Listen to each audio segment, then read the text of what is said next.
हम चाहते हैं कि हमारा जीवन सुख से बीते, उसमें कोई दुख कभी ना आए। पर हमारे घर का कोई सदस्य कभी किसी काम से लेट भी हो जाता है तो हमारे मन में बहुत बुरे बुरे ख्याल आते हैं। इतने बुरे कि शायद हम अपने ख्यालों में उस सदस्य को मार ही डालते हैं और अपने ईश्वर से दुआ करने लगते हैं कि सब कुछ ठीक हो, कुछ गलत ना हुआ हो। पर गलत होने की सारी संभावनाओं पर हम जैसे विश्वास सा कर लेते हैं। हमें हमेशा किसी अनहोनी का डर सा लगा रहता है और अनहोनी से बचने के लिए हम क्या नहीं करते। पूजा पाठ से लेकर मन्नत मांगने से लेकर तंत्र मंत्र से लेकर यहाँ तक कि हम ऐसे लोग चुन लेते हैं जिन्हें देखकर हम कहते हैं कि आज सुबह सुबह इसका चेहरा देख लिया तो सारा दिन बेकार जाएगा। हम बाहर की किसी भी वस्तु में या कहीं के इंसान में भी किसी को भाग्यवान तो किसी को अनहोनी मान लेते हैं, बिना यह जाने कि बाहर की वस्तुओं में भाग्यशाली होना या अनहोनी होना आपकी वजह से है, आपके मान लेने से है। आप जो मान लेते हो चीजें वैसी ही दिखाई देने लगती हैं। आपका विश्वास झूठ को भी सत्य ही दिखाता है और इसे ही कहते हैं आंखों पर पट्टी बांध लेना। पर यहाँ मन की आंखों पर पट्टी बंध जाती है। एक गांव में सूखा पड़ा हुआ था, कई साल हो गए थे, पर उस गांव के ऊपर से बादल आते और बिना वर्षा किए ही निकल जाते। लोगों ने बहुत कोशिश की, बहुत प्रार्थनाएं की, तरह तरह के आडंबर किए, पर कुछ नहीं हुआ। सबको लगने लगा कि यह किसी का श्राप है जो इस गांव को लगा है। पहले और पुराने गांव ज़्यादा बड़े नहीं हुआ करते थे, छोटे गांव होते थे और सभी एक दूसरे की खुशी में शामिल भी हुआ करते थे। उस गांव में एक घर में एक छोटी बच्ची का जन्म हुआ। जब उसका पिता उस बच्ची को लेकर खुले मैदान में आया और उसने सबको बताया कि वह पिता बन गया है, तभी वह बच्ची जोर से रोई और अचानक ही उस गांव में बारिश पड़ने लगी।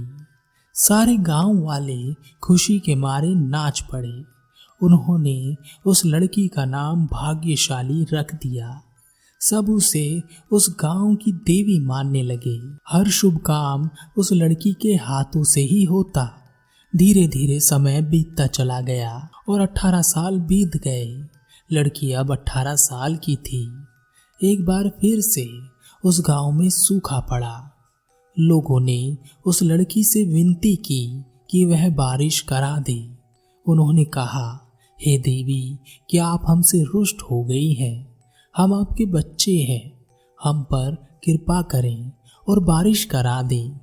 उस लड़की ने बहुत कोशिश की कि बारिश हो जाए, पर बारिश नहीं हुई और वह कर भी क्या सकती थी। बारिश उसके हाथों में नहीं थी। तब गांव वालों ने बाहर से कुछ ज्ञानी लोगों को बुलाया जो उनकी समस्या का समाधान निकाल सकें। और ज्ञानी लोगों ने सब कुछ देखा और अपना हिसाब किताब लगाया। तब गांव वालों से कहा, जिस लड़की को तुम देवी मानकर पूज रहे हो, अब वह भाग्यशाली नहीं है। 18 साल पूरे होते ही वह लड़की भाग्यशाली की जगह अनहोनी हो गई है। वह जहाँ भी रहेगी अनहोनी ही घटेगी। हम 7 दिन इस गांव में रहकर इस समस्या का समाधान निकाल कर आपको बताएंगे। तब तक आपको इंतजार करना होगा। ज्ञानी लोगों की बात सुनकर लोगों में दहशत फैल गई। उस लड़की से सब डरने लगे। किसी के घर में बर्तन भी गिर जाता तो वह कहता कि उस अनहोनी की वजह से यह सब हुआ है। कोई बीमार पड़ता तो उसका दोष भी उसी पर लगता। गांव में छोटी से लेकर बड़ी कोई भी बात हो, सबके लिए उसे ही दोषी ठहराया जाता। उस लड़की के माँ बाप ने गांव वालों को बहुत समझाने की कोशिश की, पर कोई मानने के लिए तैयार नहीं था। अब तो बात यहाँ तक आ गई थी कि अगर कोई उस लड़की का चेहरा भी देख ले तो सारे दिन इस डर में जीता कि आज कुछ अनहोनी होकर ही रहेगी। 7 दिन बीत गए थे। उन ज्ञानी लोगों ने 7 दिन बाद गांव वालों से कहा, हमने समस्या का समाधान निकाल लिया है और इसके 2 तरीके हैं। पहला कि आप उस अनहोनी लड़की को गांव से धक्के मारकर बाहर निकाल दें, या उस लड़की की भाग्यशालिता को वापस लाना होगा, और ऐसा करते ही गांव के दिन वापस खुशियों से भर जाएंगे। धक्के मारकर बाहर निकालने से गांव में खुशियां तो आएंगी, लेकिन उनमें समय लगेगा। लेकिन इस अनहोनी लड़की की भाग्यशालिता वापस आ जाए तो कुछ ही समय में गांव की काया पलट जाएगी। और इसके लिए इस लड़की को आज से 4 दिन बाद इस गांव के खुले मैदान में उसी प्रकार आना होगा जैसा वह अपने पैदा होने के समय आई थी, बिना कपड़ों के। गांव वालों को तो अपनी समस्या जल्द ही सुलझानी थी, इसलिए वह सब दूसरी राय पर सहमत हो गए। लड़की को इस बात से अवगत करा दिया गया और वह भाग ना जाए इसके लिए उसे कमरे में बंद कर दिया गया। पर उस लड़की के पिता ने उस लड़की को एक रात उस बंद कमरे से निकालकर भगा दिया और कहा, यहाँ वापस मत आना। वह लड़की भागती भागती बहुत दूर निकल गई। उसने कुछ खाया नहीं था, इसलिए बेहोश होकर गिर गई। जब उसे होश आया तो उसने देखा कि वह एक आश्रम में है और उस आश्रम के गुरु उसके पास बैठे हैं। होश में आते ही गुरु ने उस लड़की को भोजन दिया। लड़की ने अपनी सारी बात गुरु को बता दी। अब वह लड़की आश्रम का हिस्सा हो गई थी, वह सन्यासी बन गई थी। एक दिन उस लड़की ने अपने गुरु से पूछा, गुरुदेव, क्या कोई व्यक्ति या वस्तु अनहोनी हो सकती है, या इसी प्रकार क्या वह वस्तु या व्यक्ति भाग्यशाली हो सकता है? गुरु मुस्कुराए और गुरु ने कहा, इस दुनिया में एक ही अनहोनी होती है, बाकी कोई अनहोनी नहीं है। पहले यह बताओ कि इस दुनिया में सबसे कीमती क्या है? लड़की ने कहा, सोना। गुरु ने कहा, नहीं। लड़की ने कहा, तो हीरे होंगे। गुरु ने कहा, नहीं। लड़की ने कहा, तो बस एक बड़ा साम्राज्य ही सबसे कीमती हो सकता है, क्योंकि एक बड़े राजा के पास ही सबसे ज्यादा सोना और हीरे हो सकते हैं। गुरु ने हंसते हुए कहा, नहीं नहीं, यह भी नहीं। लड़की ने कहा, लेकिन गुरुदेव, दुनिया तो इन्हीं के लिए लड़ती मरती रहती है। गुरु ने कहा, बस एक यही तो है एक अनहोनी जो नहीं होनी चाहिए थी पर होती है। लड़की ने कहा, पर गुरुदेव, इस दुनिया में सबसे कीमती यह सब नहीं है तो क्या है? गुरु ने कहा, इस ब्रह्मांड में हीरे जवाहरात या सोने की या किसी भी ऐसी कीमती चीज की कोई कमी नहीं है जिसे हम कीमती मानते हैं, पर वह ब्रह्मांड के लिए जरा भी कीमती नहीं है। वह सब केवल पत्थर हैं और कुछ नहीं। इस दुनिया में जो सबसे कीमती चीज है वह है मनुष्य शरीर, जो हमारे पास है, जो कुछ भी कर सकता है, जो इस धरती पर कोई और अन्य प्राणी नहीं कर सकता। वह सब यह मानव शरीर कर सकता है। यह सबसे कीमती है, इससे ऊपर कुछ भी नहीं। पर अनहोनी यह है कि इतने शक्तिशाली और कीमती शरीर को पाकर भी हम उससे करते क्या हैं? एक दूसरे की चुगली करते हैं, एक दूसरे से जलते हैं, धोखा देते हैं, दूसरे को कष्ट देते हैं, सारी जिंदगी सोना चांदी करते हैं, धन इकट्ठा करते रहते हैं, लड़ते हैं, एक दूसरे को मार डालते हैं, जमीन जिसका विभाजन नहीं हो सकता उसका विभाजन कर देते हैं। तो इस शरीर के साथ जो हम कर सकते थे वह कभी कर नहीं पाते। बस यही एक अनहोनी दुनिया में घटती है। क्या तुमने कभी जानवरों को चुगली करते देखा? क्या तुमने उन्हें किसी सोने चांदी के ऊपर लड़ते देखा? क्या उन्हें एक दूसरे से ईर्ष्या करते हुए देखा? और अगर यह सब वह नहीं करते तो इंसान से अच्छा जीवन तो जानवर ही जीते हैं। इंसानों से अच्छा शरीर जानवरों के पास है, पर ऐसा नहीं है। इस ब्रह्मांड में जो सबसे कीमती है वह है मानव शरीर, क्योंकि यह शरीर हमें कुछ भी करने की शक्ति देता है जो बाकी नहीं दे पाते, और इसके साथ बड़े बड़े कार्य किए जा सकते हैं। पर हम तो एक दूसरे की बुराई करने में ही जिंदगी बिता देते हैं, शरीर नष्ट कर लेते हैं। बस एक यही अनहोनी हमारे साथ घटती है। लड़की ने गुरु को प्रणाम किया और कहा, गुरुदेव, मेरे गांव वाले पहले मुझे भाग्यशाली बुलाया करते थे, फिर मुझे उन्होंने अनहोनी बना दिया। मैं भाग्यशाली हूँ या अनहोनी यह समझ नहीं पा रही। गुरु ने कहा, मेरे साथ चलो, तुम्हें कुछ दिखाता हूँ। गुरु उस लड़की के साथ एक घर पर गए।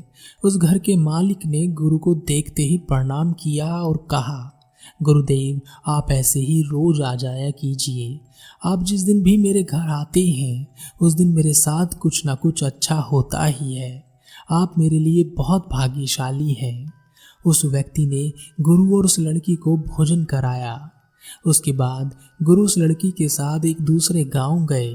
उस घर के मकान मालिक ने गुरु को देखते ही मुंह बनाया और चिल्लाकर कहा, तुम्हें कितनी बार कहा है तुम यहाँ मत आया करो। तुम पाखंडी हो, ढोंगी हो। जब भी तुम यहाँ आते हो मेरा कुछ न कुछ नुकसान हो ही जाता है। तुम मेरे लिए एक अनहोनी हो। अब जाओ यहाँ से। गुरु मुस्कुराकर वहां से उस लड़की के साथ चले गए। शाम के समय वापस गुरु उस लड़की को लेकर उस पहले घर पहुंचे। गुरु को देखते ही उस मकान मालिक ने कहा, गुरुदेव, आज आपने 2 बार दर्शन दिए, मैं धन्य हो गया। गुरु ने कहा, क्या मेरे आने से आज तुम्हें कुछ लाभ हुआ है? उस व्यक्ति ने कहा, जी गुरुदेव, आज मुझे बहुत बड़ा घाटा होने वाला था, लेकिन आप आए इस वजह से मुझे थोड़ा ही नुकसान हुआ। इसके बाद गुरु उस लड़की के साथ उस दूसरे गांव के दूसरे घर पहुंचे और उस व्यक्ति से कहा, आज मैं तुम्हारे पास दिन में आया था, क्या मेरे आने से तुम्हें कोई हानि हुई? उस व्यक्ति ने फिर चिल्लाते हुए कहा, क्या एक नुकसान कराकर पेट नहीं भरा जो दोबारा चले आए? क्या सुनना चाहते हो? आज मुझे एक बहुत बड़ा लाभ होने वाला था और तुम्हारी मनहूसियत की वजह से, तुम्हारी अनहोनी की वजह से मुझे थोड़ा ही लाभ हुआ। गुरु मुस्कुराए और उस लड़की के साथ वहां से वापस आश्रम आ गए। गुरु ने उस लड़की से कहा, तुम्हें क्या समझ आया? लड़की ने कहा, मैं समझ गई हूँ गुरुदेव, भाग्यशाली या अनहोनी बाहर किसी चीज में नहीं होती, यह तो हमारी सोच में बसी है, हमारे मन में बसी है। जिसे चाहे भाग्यशाली मान लो और जिसे चाहे अनहोनी। 6 साल के लगातार ध्यान साधना के बाद उस लड़की ने ज्ञान प्राप्त किया और एक दिन वह अपने गुरु और गुरु भाइयों के साथ एक यात्रा पर निकली। रास्ते में उसका गांव पड़ा। उसने देखा कि उसके गांव में महामारी फैली है। उसने अपने गुरु से आज्ञा ली कि वह अपने गांव वालों को स्वस्थ करने के लिए उन्हें औषधि दे सके। गुरु ने आज्ञा दे दी। उसने जैसे ही गांव में प्रवेश किया, गांव वालों ने उसे देखकर कहा, अरे अनहोनी आ गई है, अब हमारा क्या होगा? लड़की जोर से हंसी और कहा, तुम्हारा क्या होगा? तुम इस बीमारी से मर जाओगे। और क्या, लेकिन तुम चाहो तो मैं तुम्हारा इलाज कर सकती हूँ। पर किसी ने उससे इलाज नहीं कराया। उस गांव में उसके पिता भी इसी महामारी से पीड़ित थे। उसने अपने पिता का इलाज किया और कुछ ही दिन में वह स्वस्थ हो गए। यह देख बाकी लोग भी अपना इलाज कराने उस लड़की के पास आने लगे। उस लड़की ने बिना कुछ कहे अपने गुरु और गुरु भाइयों के साथ मिलकर सबका इलाज किया। सब स्वस्थ हो गए। गांव वालों ने कहा, हमारी बेटी की भाग्यशालिता वापस आ गई है। यह गांव स्वस्थ हो गया है। हमारी देवी लौट आई है। लड़की ने कहा, मैं कोई देवी नहीं हूँ, ना ही भाग्यशाली हूँ और ना ही मैं कोई अनहोनी हूँ। मैं एक मानव हूँ, जैसे आप सब हैं। अगर कोई भाग्यशाली है तो वह आप हैं। आप खुद ही अपने आप में भाग्यशाली हैं। दूसरों में इसे मत खोजिए, अपने में खोजिए। यह कहकर वह लड़की अपनी यात्रा पर आगे चली गई। पर हम तो वहीं हैं, वहीं अपना समय बर्बाद करते हुए, वहीं अपने से ज्यादा दूसरों पर नजर रखते हुए, जलते कुड़ते नफरत लिए हुए, तेरा मेरा करते हुए, छीना झपटी में व्यस्त, चमत्कार की आशा में दर दर भटकते हुए लोग। कर्म से बड़ा कोई चमत्कार नहीं होता।